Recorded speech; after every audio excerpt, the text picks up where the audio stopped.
So today I am going to redo this book called Alice in Wonderland by Lewis Carroll. I just have the most random idea of filming a YouTube video, and honestly I have no idea how this works. Where in the world am I? That's the great puzzle. This hardback copy I got a few months ago, last year I think. I got it for a very good price.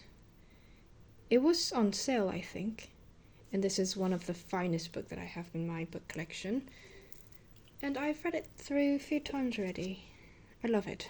It's probably my favorite copy, and it's got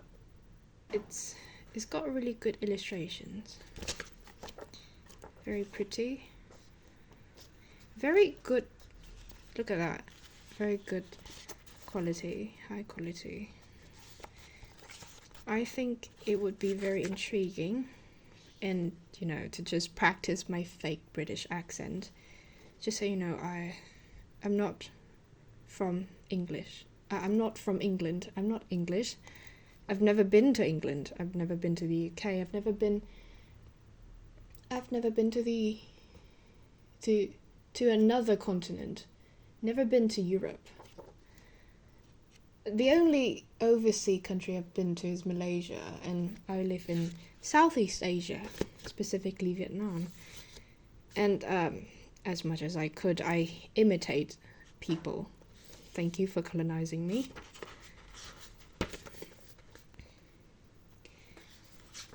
Alice's Adventures in Wonderland, Lewis Carroll, Collector's Editions.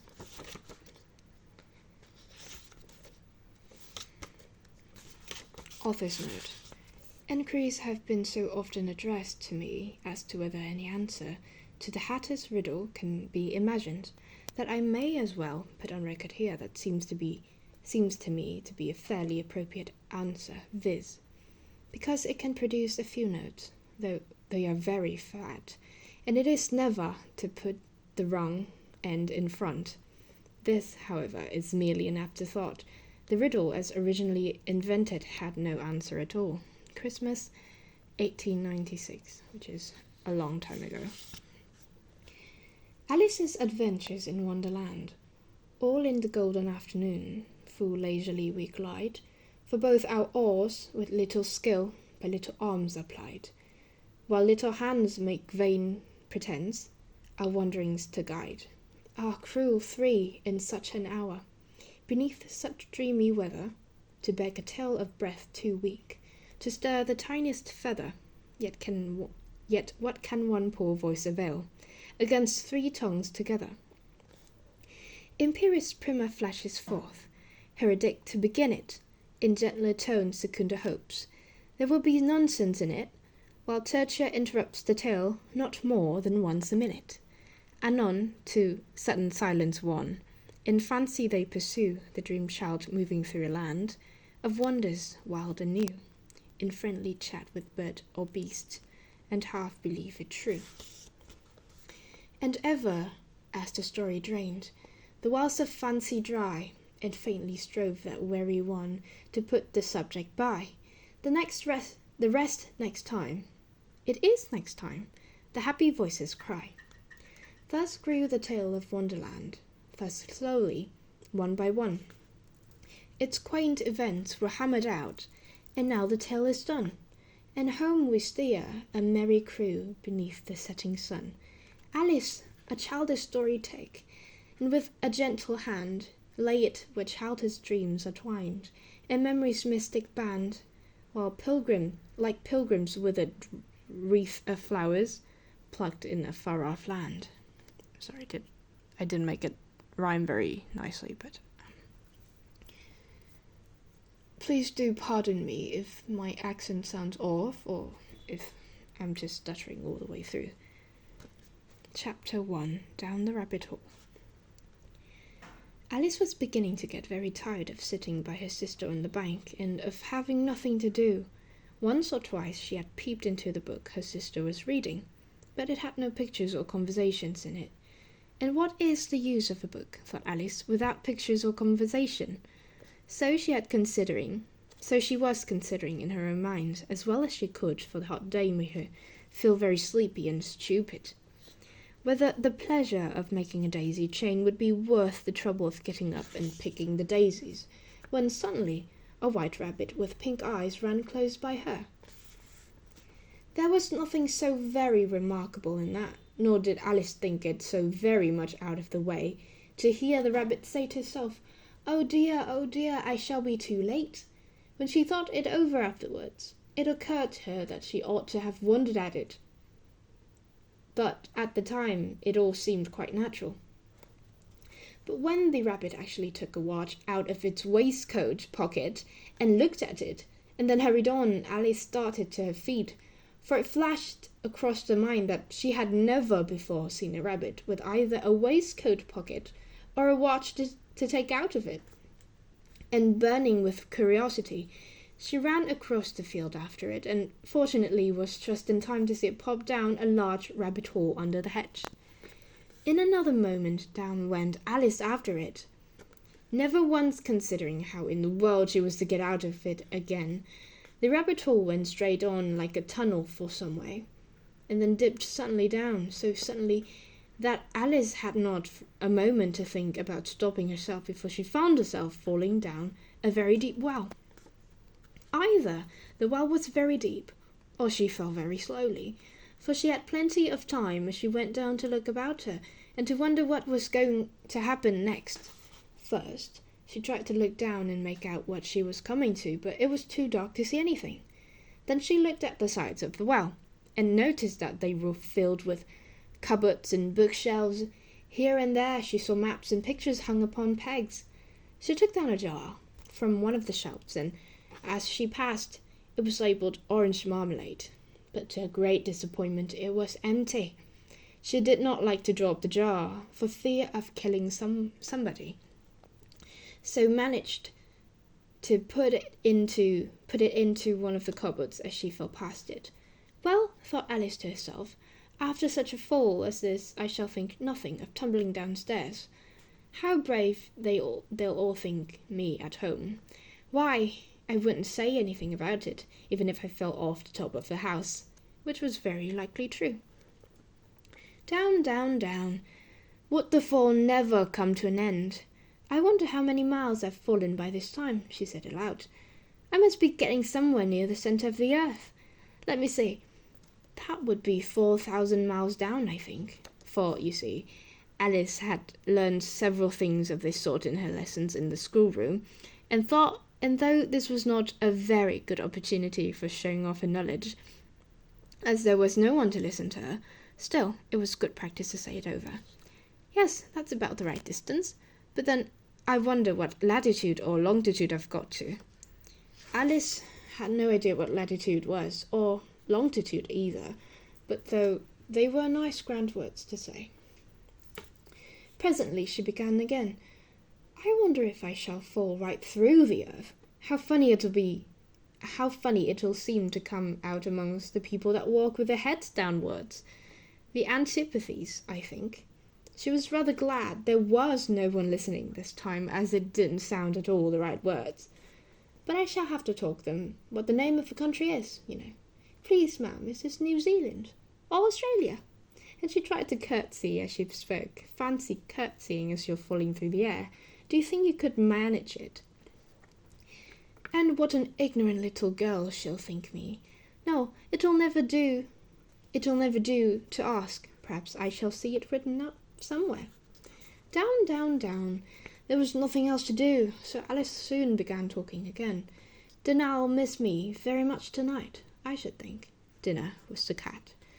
I hope they'll remember her saucer of milk at tea time. Dinah, my dear, I wish you were down here with me. There were no mice in the air, I'm afraid, but you might catch a bat. And that's very like a mouse, you know. But do cats eat bats, I wonder? And here Alice began to get rather sleepy and went on saying to herself, in a dreamy sort of way, do cats eat bats? Do cats eat bats? And sometimes, do bats eat cats? For, you see, as she couldn't answer either question, it didn't much matter. It didn't much matter which way she put it. She felt that she was dozing off and had just begun to dream that she was walking hand in hand with Dinah and saying to herself very earnestly, "Now, Dinah, tell me the truth.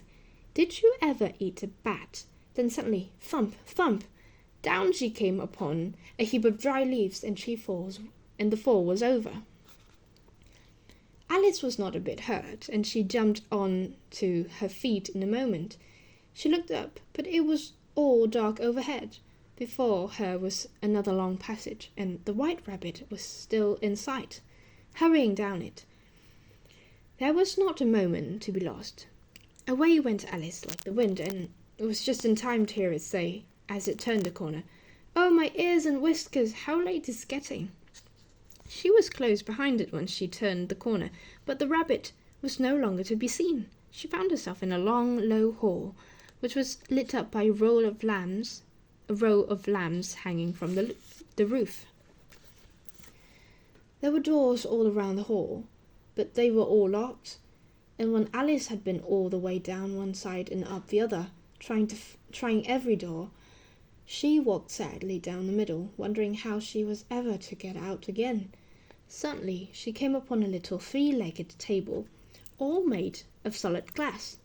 There was nothing on it except a tiny golden key, and Alice's first thought was that it might belong to one of the doors on the hall, but alas, either the locks were too large or the key was too small. But at any rate, it would not open any of them. However, the second time around she came upon a locon she had not noticed before, and behind it was a little door about 15 inches high. She tried the little golden key in the lock, and to her great delight it fitted. Alice opened the door and found that it led into a small passage, not much larger than a rat hole. She knelt down and looked along the passage into the loveliest garden you ever saw. How she longed to get out of that dark hall and wander about among those beds of bright flowers and those cool fountains. But she could not even get her head through the doorway. And even if my head would go through, thought poor Alice, it would be of very little use without my shoulders. Oh, how I wish I could shut up like a telescope. I think I could, if I only knew how to begin.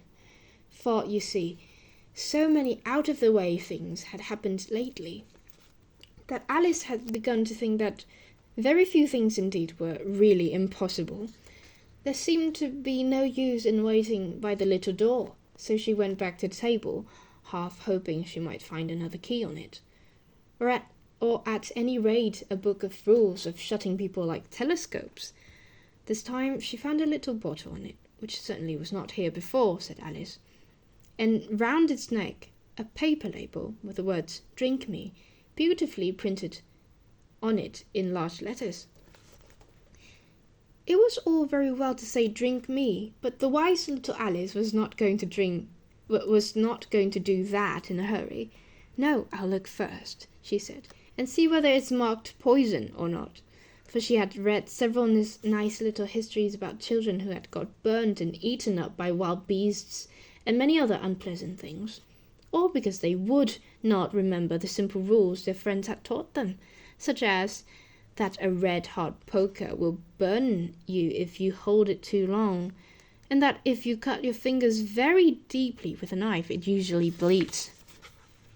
And she had never forgotten that if you drink much of a bottle marked poison, it is almost certain to disagree with you sooner or later. However, this bottle was not marked poison, so Alice ventured to taste it, and finding it very nice. It had, in fact, a sort of mixed flavour of cherry tart, custard, pineapple, roast turkey, toffee, and hot buttered toast. She very soon finished it off. "What a curious feeling," said Alice. "I must be shutting up like a telescope." And so it was indeed. She was now only 10 inches high, and her face brightened up at the thought that she was now the right size for going through the little door into that lovely garden. First, however, she waited for a few minutes to see if she was going to shrink any further. She felt a little nervous about this, for it might end, said Alice, in my going out altogether, like a candle. I wonder that I should be. I wonder what I should be like then.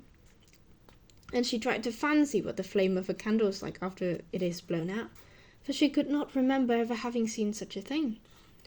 After a while, finding that nothing more happened, she decided on going into the garden at once.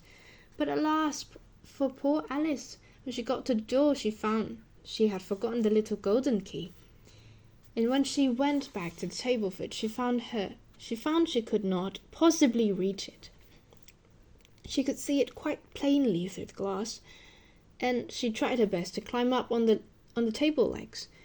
But it was too slippery, and when she had tired herself out with trying, the poor little thing sat down and cried. "Come, there's no use in crying like that," said Alice to herself rather sharply.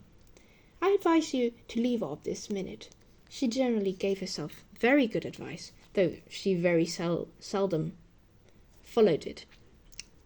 And sometimes she scolded herself so severely as to bring tears into her eyes, and once she remembered trying to box her own ears for having cheated herself in a game of croquet. She was playing against herself, for this curious child was very fond of pretending to be two people. But it's no use, thought poor Alice, to pretend to be two people. Why, there's hardly enough for me left to make one respectable person. Soon her eye fell on a little glass book that was lying under the table. She opened it, and found in it a very small cake, on which the word "Eat me" were beautifully marked in currants. "Well, I'll eat it," said Alice, "and if it makes me larger I can reach the key. And if it makes me small I can creep under the door, so either way I'll get into the garden, and I don't care which happens." She ate a little bit, and said anxiously to herself, "Which way, which way?" holding her hand on the top of her head to feel which way it was growing, and she was quite surprised to find that she remained the same size. To be sure, this generally happens when one eats cake, but Alice had got too much into the way of expecting nothing but out-of-the-way things to happen, and it seemed quite dull and stupid for life to go on in the common way. So she set to work, and very soon finished off the cake. That will be the first chapter. Of course, there's a lot left, but that's enough for today.